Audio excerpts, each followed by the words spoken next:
think we'll go ahead and get started. I appreciate everybody for joining us today.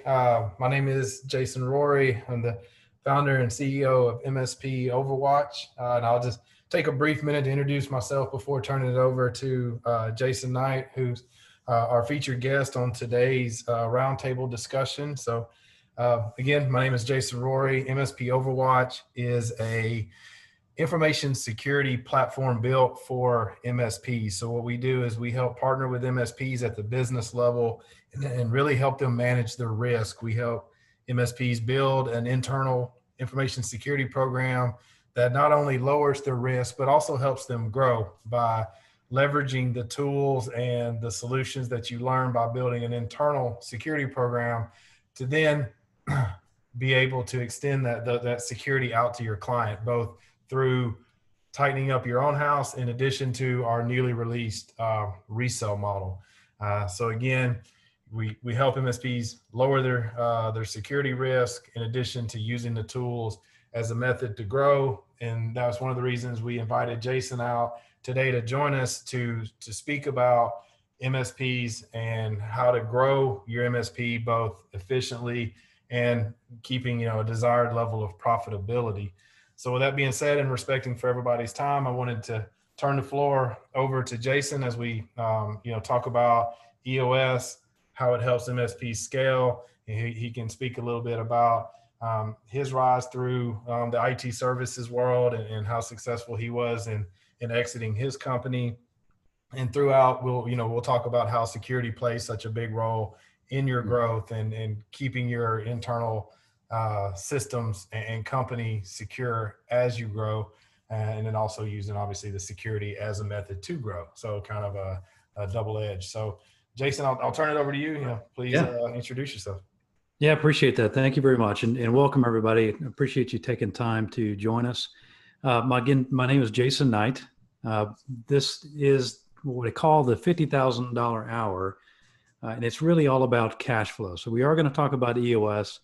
But the reason I call it the $50,000 hour is because this is an exercise we use as part of EOS to identify areas that you can improve the cash flow of your business. So that we call it obviously the lifeblood of your business. And again, the reason it's called the $50,000 hour is because if you go through this exercise in the sense of it being a workshop, so you're actively participating on your side, more often than not, my clients find a substantial amount of money in their business. $50,000, in fact, is usually on the low end in terms of the amount of money you find going through this exercise. I've had clients that found over $1 million in savings or in additional areas that they could put money to the bottom line going through this simple exercise. So it's not gimmicky. There's no product here. It's all about just how to run your business and be efficient. So paying attention to the things that matter.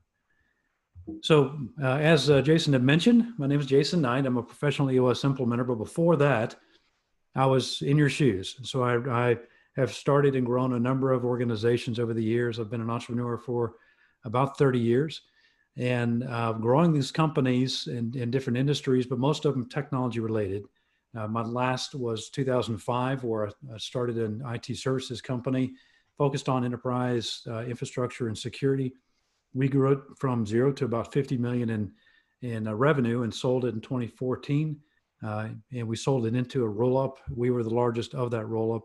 And we were tasked with running that roll-up and grew it to about 98 million or so, and then retired out of that. So understand what running a big IT services organization looks like and all the headaches that come with that. But I'll tell you, we didn't grow just organically. We grew through acquisition, and going through acquisition has its own challenges. As you can imagine, each of you on this call have your own personalities and your own way of running things and doing things. And so snapping all these folks together and trying to get everybody rowing in the same direction is exceptionally difficult. And so we started to try to find a solution for that. And we stumbled across EOS and used an implementer, someone who does what I do now. Back then, a guy named Mark Winters, who wrote a book called Rocket Fuel, to be our implementer. And we used EOS as a structure to bring consistency in our vision, to bring maturity in our leadership team, gave us an execution model to be consistent in the way we ran the organization, and then brought a level of accountability, which is sorely lacking in most organizations. And that's something that really got us to the next level. So after retiring out of the last organization, I've just continued to do that with other organizations. And it's been a real blast, to be honest, to see organizations when the light bulb goes off and you start seeing things starting to really work together. So that's my job, is to work with MSPs and IT service organizations to help them bring a foundation for growth and then help hold them accountable to get to that next level. So that's me. So I want to start with something really basic. So a lot of what we're going to talk about today is really simple. It's kind of cliche, but simple does not mean easy. In fact, some of the things that we talk about in EOS overall are really, really difficult, tough things to do, but they're very simple. And all the ideas that we're going to talk about today are not rocket science.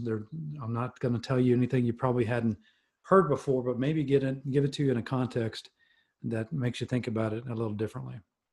And the analogy I use is relearning how to tie your shoes. So back a few years back in my early 40s, I started doing CrossFit. And if you have done CrossFit or anything like that, you know that you're up and down all the time. You're on the floor staring at people's shoes all the time. And I was really frustrated because my shoes are always coming untied. And I look around and there's people all over the place that have the same shoes I have, and their shoes didn't come untied. So I'm thinking to myself, what am I doing wrong? And so, believe it or not, I went back and I Googled how to tie your shoes at age 41. And I discovered that I was simply looping my knot the wrong direction. Just one simple direction change actually changes the knot in your shoes.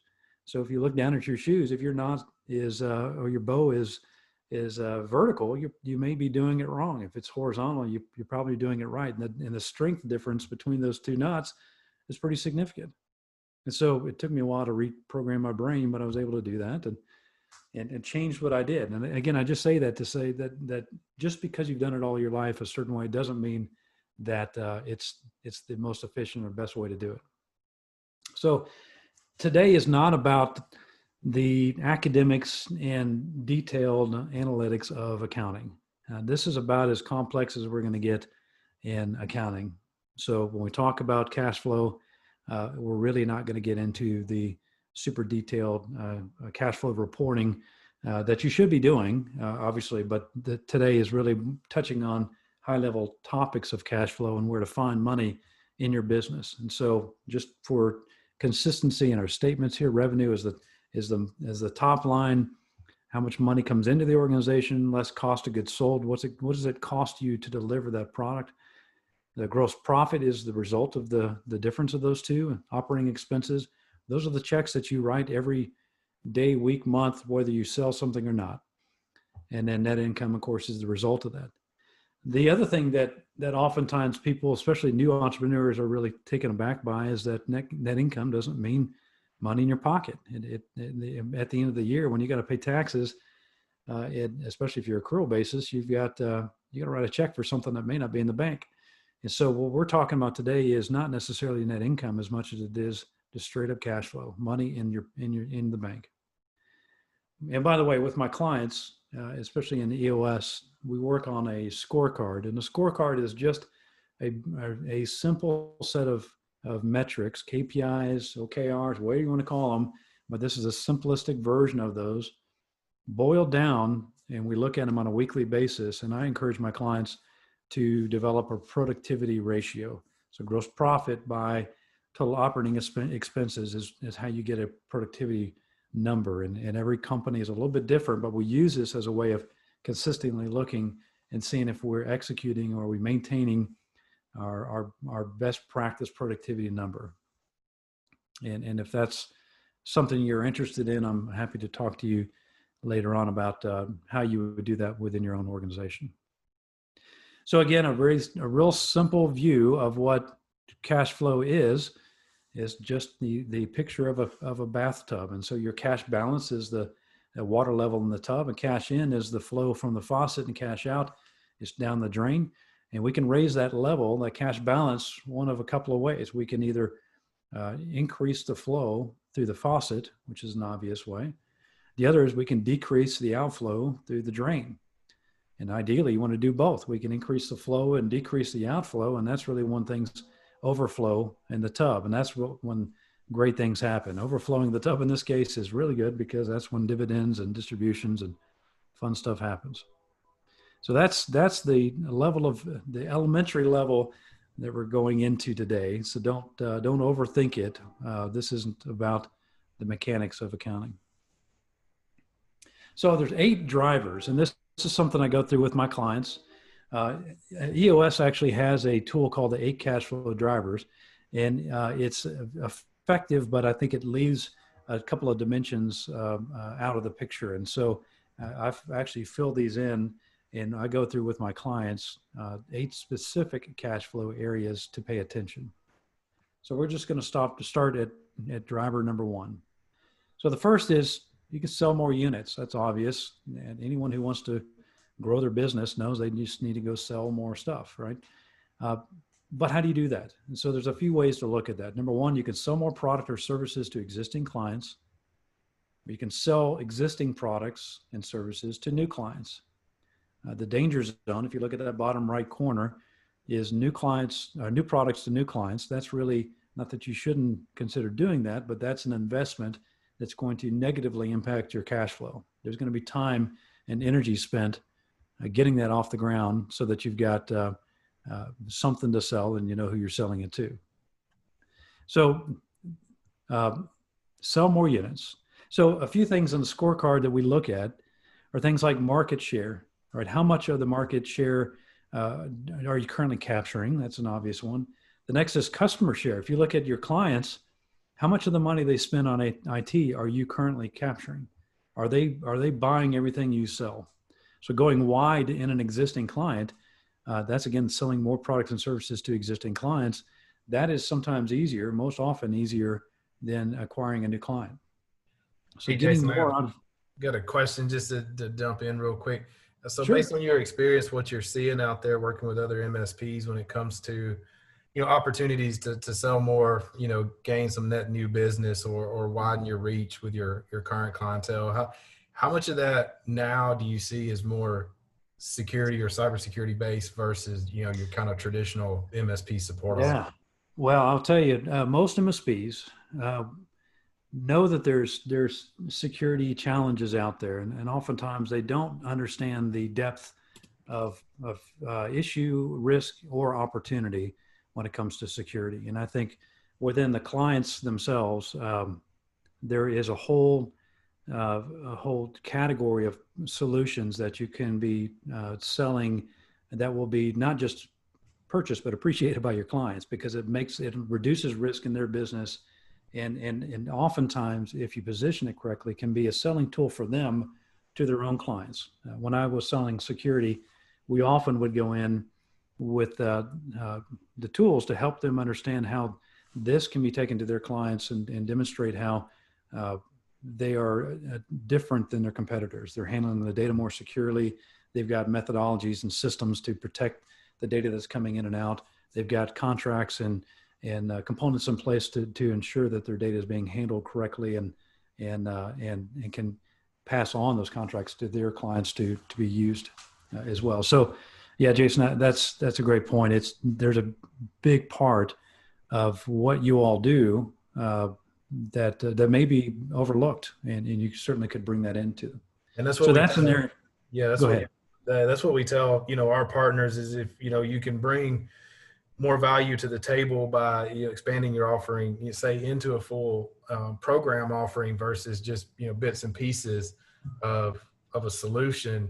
And then ultimately you can charge more for that. The more value, the bigger the price tag, the bigger the margin, the bigger the growth. So it's something that we definitely try to help with through our program as well. So that's a great point. And security is oftentimes looked at as an insurance policy, and I highly encourage you to change your thinking on that. It really is a it's something that brings a tremendous amount of value to clients, and that can be used as a marketing differentiator for them to sell more as well. Absolutely. Thank you. You bet. So just some of the measurables that we use to track how we're doing in these areas. Again, market share, customer share. We just talked about that.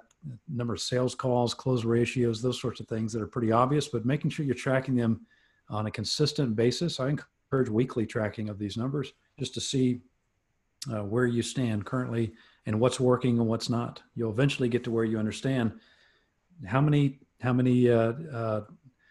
marketing emails or calls do we need to make to equate to how many follow-ups, to how many conversations, to how many proposals, to how many closed deals. When you start getting the real metrics out there where you can understand how to convert the top of the funnel down to what does it equate to on the bottom of the funnel. All right, so that's obvious. We can sell more money, sell more units, and increase our revenue. The next driver is raising prices or avoiding discounts. Could be obvious also, but there's some nuances here to pay attention to. So this affects your gross profit. So raising prices, there's a couple things to look at and some real concerns.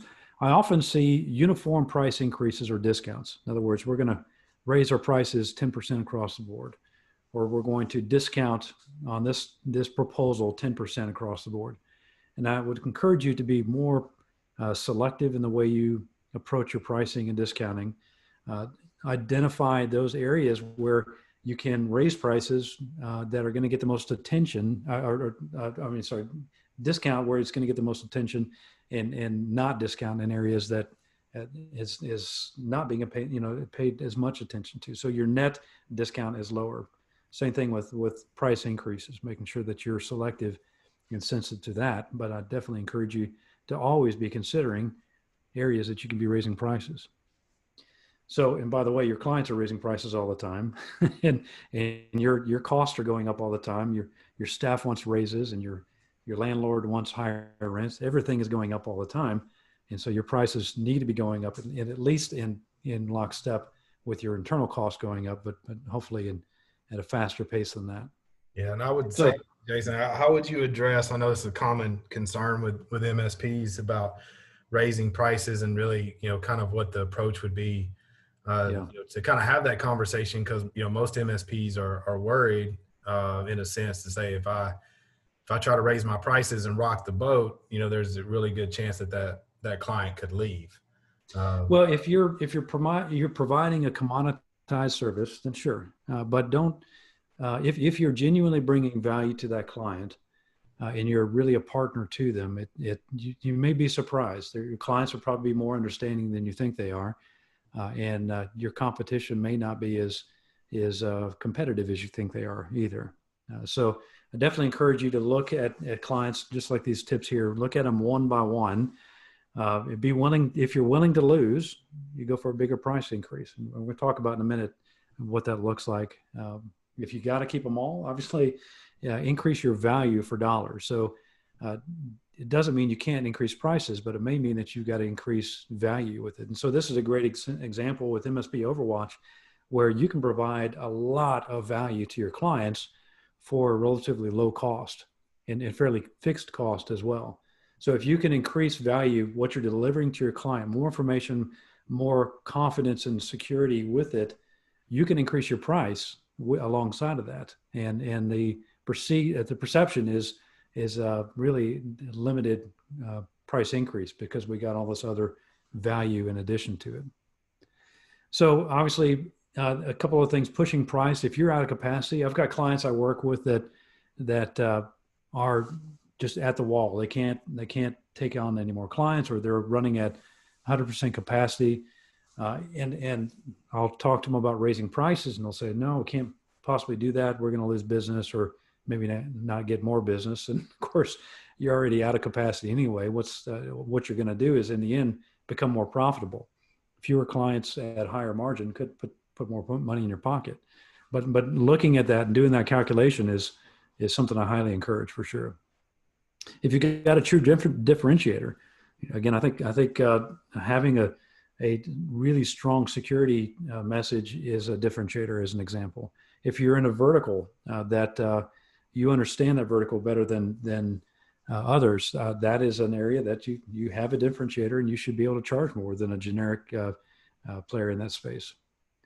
Reducing discounts equates to price increases. And we're going to talk a lot about discounts in a few minutes, but that is an area that you've got to be really careful of. You've probably discounted and with many clients, and where you probably have not gone back in and removed the discounts or reduced the discounts over time. It's not something to look at for sure. And obviously, when times are good, you can push harder. And right now, with everything going on, you may be saying, well, there's no way I can raise prices. But again, I encourage you to go back and look at things client by client, because you might be surprised. I've got clients that are just blowing it up. They're doing better than they've ever done in their life. I have others that are struggling. So you can't apply a blanket assumption across the board. So scorecard measures, percentage of sale discounts, or how much of what you're selling are at discount. That's another way to look at that. So if you look at across the board on all your clients, how many of them are discounted by what percentage? And when you start measuring that, you might be surprised at the level of discounts that you've put out there. And of course, gross profit per order, per hour, that sort of thing is another area that you can look and see where you're at consistently and measure that. So I told you I was going to talk about discounting. So this graph gives you an example of what I'm talking about. The cost of a discount is pretty huge. So whenever I'd go to my sales staff and I say, listen, we're going to raise prices on this client or these clients by 10%, you always get the pushback. Well, I don't think I can sell as much if you're going to do that. But if you look at this, if you're at a 40% gross profit dollar, you raise prices by 10%, you can afford to lose 20% of your business and maintain that same dollar. On the flip side, if you discount your products, your services by 10% to maintain that same gross profit level, you got to increase by 33%. So I'd always tell my sales staff, well, how do you feel about me raising your quota by 33%? Of course, they didn't like that. So, but if you look at the calculation, it actually, a discount has a huge impact on your gross profit dollars. And so again, I just highly encourage you to be resistant to discounts whenever possible. You're better off including additional value versus running the discounts. So reducing discounts will put money back in your pocket. And Jason, a question for you. Have you seen with MSP Overwatch folks changing their pricing or their subscription models to increase their margins? Yes, yeah, absolutely. What they've been doing is, really, I've seen it both ways, adding it to maybe their security stack, which a lot of MSPs are really just kind of becoming their managed service offering, is a huge part of that is the security stack. Some are still using it more on an upsell, but yeah, adjusting the prices, obviously, because it is an added cost to the MSP, but there's a significant opportunity, for margin there and growing and getting that additional revenue stream that's not really been available before from a true program perspective. So I've seen it definitely help the MSPs in a lot of different ways. They're driving value that they've never driven before, and they're increasing their prices accordingly and just making more money. So it's a win-win for everybody. Absolutely, very good, excellent. Well, good. So the next driver 3 is just reducing direct cost. So this is really affecting your cost of goods sold. So direct cost, of course, can be finding lower cost raw materials or without sacrificing quality, of course. If you can find volume purchase discounts, we worked out discounts with our distributors where and our partners where we if we hit a certain quota with them, they would give us a retroactive rebate, and pretty significant amount, to be honest. It was a lot. We would work out opportunities with our distributors on a percentage rebate. So for every dollar we'd sell of a certain product line, we'd get additional discounts on that. We would go in on any specific deal, especially larger deals, and negotiate another point or two. So if you don't have somebody in your organization at procurement, at purchasing stage, that isn't actively shopping for the best price at that point. You've received the purchase order from your client. You're ready to go order. Now's the time to go shopping, and really you can get a lot of additional margin on top of what you've already put into the deal. And we made a tremendous amount of money going through that process. We had people that, in fact, that were dedicated to doing just that, and they easily paid for themselves and then some. You know, the other thing along these lines is that we found ways to find marketing dollars. If you don't have somebody looking at MDF dollars, that the MDF, the marketing distribution funds that are out there, or there's lots of programs, but finding ways to get them to match dollar for dollar, or for give you an account based on how much you're selling to be used for marketing events, you're overlooking free money. And so that doesn't reduce your direct cost, but it does affect the money that you're spending on marketing. There's a lot of free marketing dollars out there. So again, looking at a few other ways to do it. Can you sell it before you have to pay for it? So looking at, we're going to talk about your terms in a minute, but and again, this is a cash flow discussion, right? So if you can get paid before you have to pay your bill, that's money in your pocket. It allows you to do more business. Really, there's no limit at that point in terms of credit or any other flooring accounts that restrict you if you're getting paid before you have to pay for something. So finding ways to negotiate your terms on both sides, extended terms with distributors and reduced terms with your clients, potentially with a benefit for both sides. And there's lots of ways to look at that. Reducing mistakes and rework is something we're going to talk about at the end of this, but reducing your direct costs, especially on fixed cost projects where you're making mistakes and having to redo work over and over again, is just money out of your pocket every time you have to do that. So paying attention, close attention to any kind of rework or any blown project budget in terms of hours or product, keeping a close pulse on that is going to be really important to increase your profitability, obviously, and your cash flow. So scorecard measures speed of turns. That's really time to cash. Looking at measuring product quality and scrap rates. That has to do with the mistakes and rework we talked about, but keeping a close pulse on what's it cost for us to deliver this product to our client, and understanding your cycles, right? I've got clients that have a really hard time understanding how many hours a month they're really committing to a given client. When you look at all of the hours spent, they could tell me how many hours a technician has dedicated to it, but they don't really know their account managers, their management staff, their accounting staff on the back end. And I'll tell you, we've got some clients that after we really started paying attention to this, changed the profitability by client significantly in some cases. In other cases, found that clients they thought they were profitable on were actually losing money. And so we had to make some drastic changes to affect that. Our company, by the way, when we had a lot of clients, and every quarter we'd go through a process of what we call the dirty dozen. So the most problematic 12 every quarter, we work heavily on trying to fix those issues, and either we address the issue or we found a way to part ways. But paying close attention to that is really important. Okay, next is inventory management. And by the way, as we go through these, I know rather than me lecturing to you about these, I hope that you've got a notepad, or you've got your note app open or something to start thinking about brainstorming within your own company areas that you can pay closer attention to discover where there's money in it. I guarantee that all of you have something in one of these 8 that are areas that could be improved, and frankly, we all probably have areas in all 8 that could be improved to some degree. So number 4 is inventory management.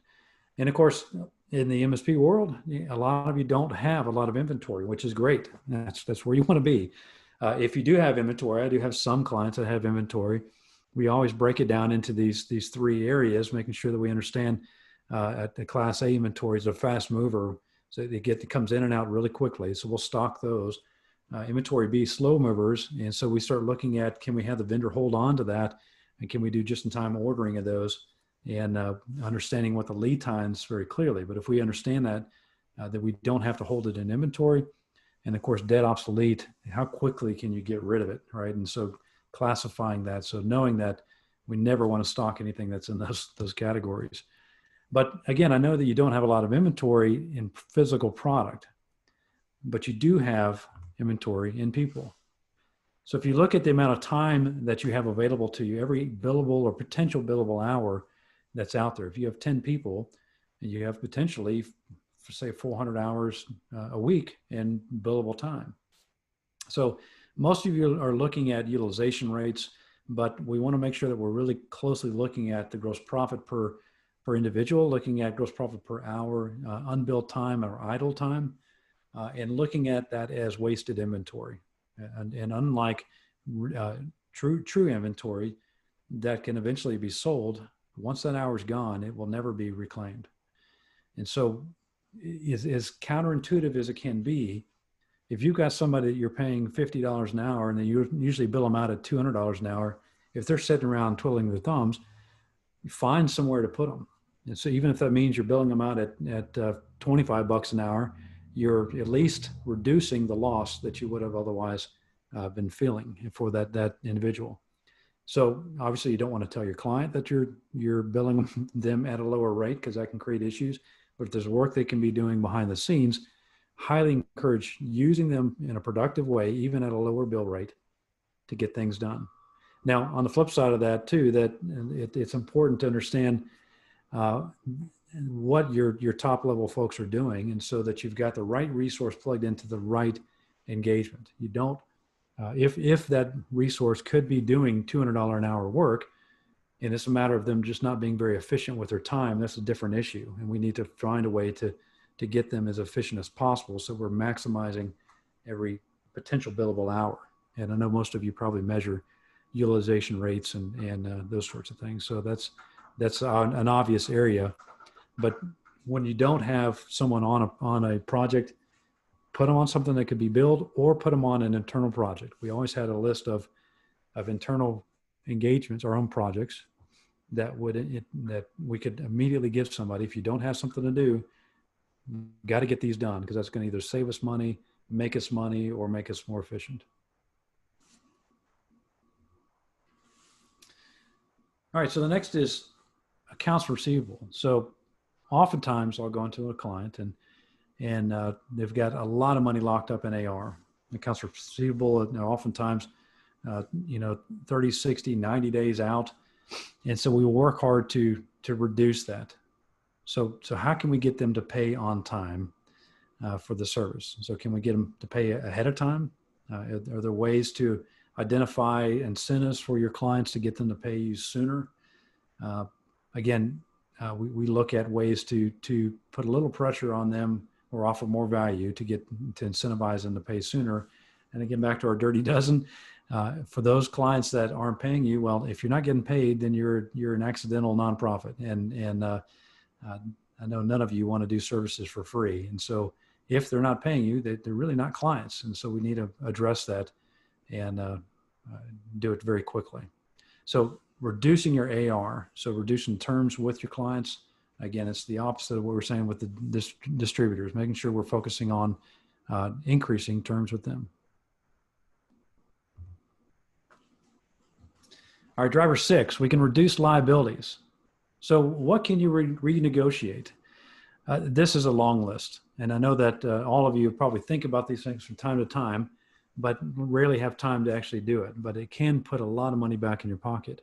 So renegotiating better terms, again, back with distributors and partners, you can absolutely reduce your cost on contracts, reduce your cost on product that you're purchasing. There's lots of ways that you can approach reducing your accounts payable, either after the fact or even before you make the purchase.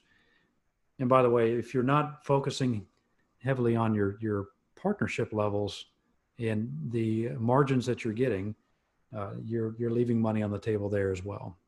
All of that is negotiable. So if you're when you go to procure a product, if you're not pushing hard to get deeper discounts from them, the field teams have quite a bit of leeway to give you deeper discounts. And if you're in a competitive deal, more often than not, they'll throw even more points at it. It wasn't uncommon for really competitive deals to get, 50, 60+% off on products. And not all that has to be passed through to the client. So, all right. So looking at negotiating better terms on your accounts payable, do we get discounts if we pay you faster?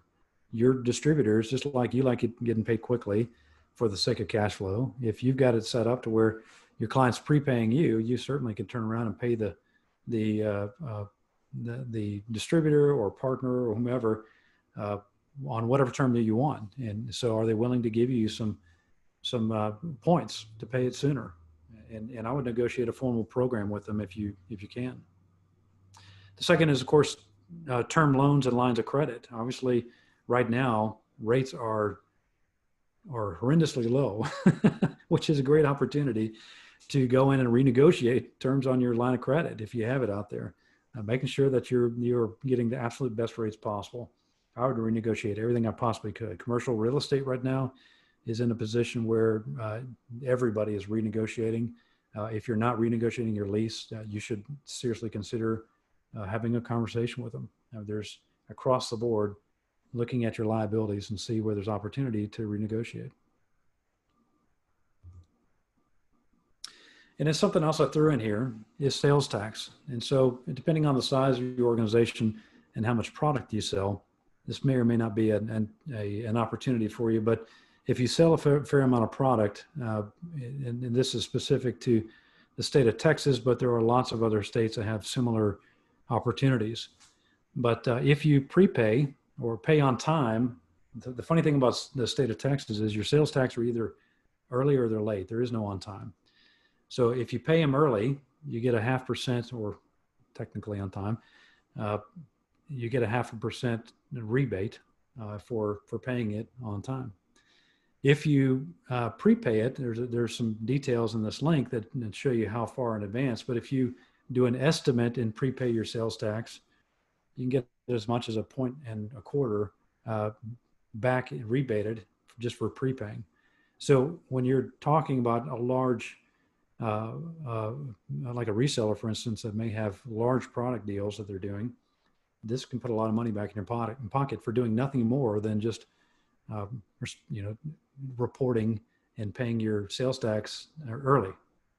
So something to consider. There are lots of opportunities out there like that take just a little bit of investigation, but something you were going to pay anyway, you can potentially pay less just by following the opportunities that are out there from the system. So scorecard measures, accounts payable aging is something you got to keep a close eye on. A lot of times you may be paying interest or additional fees if you do go too long. Looking at loan balances, can you just pay them off or reduce them or consolidate and get a better rate? Interest carry charges, those sorts of things. What are we paying that we don't have to pay? And that, by the way, is every dollar that you find in this category is $1 in your pocket. The clients have no idea what you end up paying for that. So the last is reducing waste, mistakes, in rework. And so we use elements of Six Sigma and Lean, and those two programs have really been brought together in Lean Six Sigma. So Lean is really about making sure that we don't have waste, that we're not redoing, we don't have defects. Six Sigma is really about being as efficient as possible and the way we do what we do. And so looking at your business through that lens of how do we reduce waste and how do we make sure we are as efficient as possible is really a way to reduce cycle times, waste, scrap rates. There are absolutely opportunities in every business where you can be more efficient at delivering the service that you deliver. The Lean Six Sigma example that's often given is a company that delivers bread to a bakery, and there's 3 routes they can get to the bakery that they're selling, or the grocery store they're selling to from the bakery. And the first route is the least amount of time, but the longest and takes the most fuel. And then you have the next two are take a longer time, but they're shorter routes. And long story short, they go back and do an analysis of it, and they find that why is it that this one is the shorter routes taking more time? Well, it's because there's schools along the way, and so there's school zones, and so they simply adjust their delivery time to be 7 a.m. or 6 a.m. before the school zone is in effect, and now you're taking less time with less fuel. The client's happy, you're happy because it's putting money in your pocket, and you really haven't done anything other than adjusting the schedule for your delivery. And so that's the idea of this: is there something you're doing that we could just simply change the way we're doing it slightly and produce a more effective, efficient outcome? And there's no doubt, especially in IT services, that there are loads and loads of areas that you can do that. Now, I'm a big proponent of going through an exercise called build, buy, borrow. And that is the thought of, is this something we build ourselves? If it's an area of business that we're delivering, do we build it ourselves? Do we buy somebody that's already doing that well? Or do we borrow? And borrowing is really about white labeling and partnering. And what I found is that more often than not, the white labeling and partnering is the most effective and efficient way to do it. Again, I go back to MSP Overwatch as someone who does this day in, day out. This is what they do. They've got the resources and the scalability to do it. It'd be really challenging for you to build that internally for the same cost and do it to the level and professionalism and effectiveness that they do it.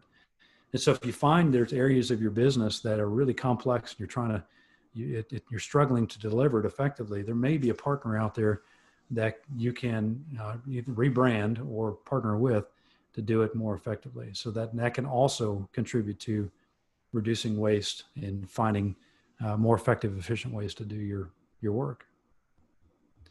So understanding the waste, looking at the types of waste you've got, quantifying the waste, understanding how much time really is being wasted so you understand the cost of that, putting a plan in place, obviously, and monitoring and improving. That's really the typical Lean Six Sigma cycle. And if you do that, and you'll find hours that can be reclaimed. We go back to that inventory discussion. So now you've reclaimed hours. What are you going to do with them? Can we make them billable? Can we capture money as a result of that reduction in cycles? And of course, the mistakes in rework. This is the killer for most organizations. So really understanding effectively where you have defects in rework. And I'll throw in this also, number one, in incorrectly scoped projects as one issue, and the other is not having an incorrectly built bill of materials. Both of those are common. Both are real killers. You spend more time on a project than you scoped for it, and you underestimated the product requirements and are losing money in those areas, either because you're having to acquire it and pass it through, or your client's not happy with you and it affects that relationship because you've got to go ask for more money. So really analyzing this, understanding effectively how are we doing in that, building a project budget and really measuring to that, not just at the end of the project, it's a little too late then, but looking at it early on and frequently throughout the project.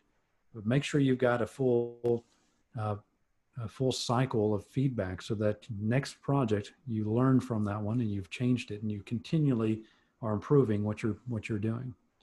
And I got to tell you, it's an obvious statement, but it is incredibly rare to continually systematically improve the product that you're delivering. I would imagine many of you on this call struggle with the same issue, which is capturing that information and knowing what to do with it. So that's something in EOS we work heavily on, is how to learn from the issues that we're running into so they get solved and they never come back again. So that's the process. Those are the 8 cash flow drivers. Again, they're simple, but hopefully as we've gone through this, you've got in the back of your mind, you're thinking about what you do, how you do it, and if there are areas that you can make improvements. So absolutely, as simple as it is, it's real, without a doubt. I don't think I've ever had a client where we've gone through this exercise where we didn't discover some amount of savings, if not substantial amount of savings. It's relatively simple, but it does require that you take action on it. It's not enough just to write it down and think about it, but you actually have to put an actionable task around doing something with it and changing the way you do things as a result of that. So it does get results if you will take the action on it. And obviously some people do more than others, but I promise you, if you'll dedicate some time with you and your leadership team, going through that exercise of finding areas, you might be surprised what your team comes up with as well that you haven't thought about. So that's what I had for today. Jason, any thoughts or? Rather, if anybody has any questions, definitely drop them in the chat. But I just, great information. This reason us, as a security company, we wanted to kind of bring you on to help, educate our audience, because really the two biggest things, that are really, plaguing MSPs in the industry today, with really all businesses, number one is obviously security. The threats have significantly increased, during this time of COVID, and it's affecting MSPs almost more than it is the clients that they support. And on the other hand of that is what it's done to the economy. So, that's why we wanted to bring you on and bring some of this value, because, MSPs right now need to be, just as focused on their finances and making sure they're making every dollar go as far as they possibly can, until the economy kind of clears up. So you just got to protect your business, both financially and on the security side, and ensure that you can stay strong, Right. kind of coming out of this. I think some of the other MSP industry experts are projecting that, upwards of 25% of MSPs could potentially go out of business, just due to the constraints of what we're all dealing with these days. So now's the best time to really buckle down, pay attention to your finances, pay attention to your business, and pay attention to your security. So that's definitely, I think I'd like to add something to that too, Jason. And I think as entrepreneurs, and I assume most of you are entrepreneurs in this call, this is an opportunity that we haven't had in a long time. And so to go back to your entrepreneurial roots and find ways, those 25 that are going to go out of business, some of it is going to be because their market is shrinking and there's less clients or fewer clients available. But I'd argue most of them, it's because of ineffectively running their business. And if you really focus on being efficient and effective and professional, you are as good as you can be at doing what you do, you will probably capture that 25% or a portion of that. Though there are going to be organizations that are going to explode right now. Absolutely. And others that are going to fold.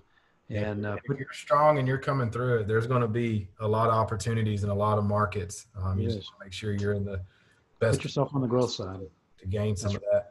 And Jason, by the way, Michael had a question. Could you bring up the slide with the very first driver? He missed that. Oh, sure. If you don't mind. Yeah, it's the simplest of all of them. Go sell more. There you go. It's as simple as that is, but sell more of what you do into your existing clients and sell, and obviously into new clients, and just the idea of making sure you're capturing as much of the client's spend as possible. Awesome. Very good. I think that was the one question from the audience. I think I'm out of questions. Is there any final thoughts as we kind of wrap up? Well, I would just say now's the time, as I said, to really focus on getting your house in order. And I know we've talked a lot about cash flow today. Work with my clients on really a few key areas. We're working on establishing a clear vision, who you are, what you are, where you're going, and how you're going to get there. If you're not clear, if you can't answer all those in a concise, clear response, then you really need to work on that. And your whole team needs to be able to share that with you. Again, who are we? What are we? Where are we going? How are we going to get there?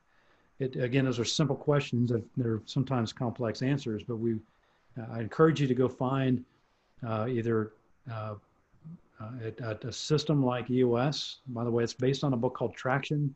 If you want to go read Traction, it's a great book. You'll learn a ton from that. You can incorporate a lot of these principles on your own.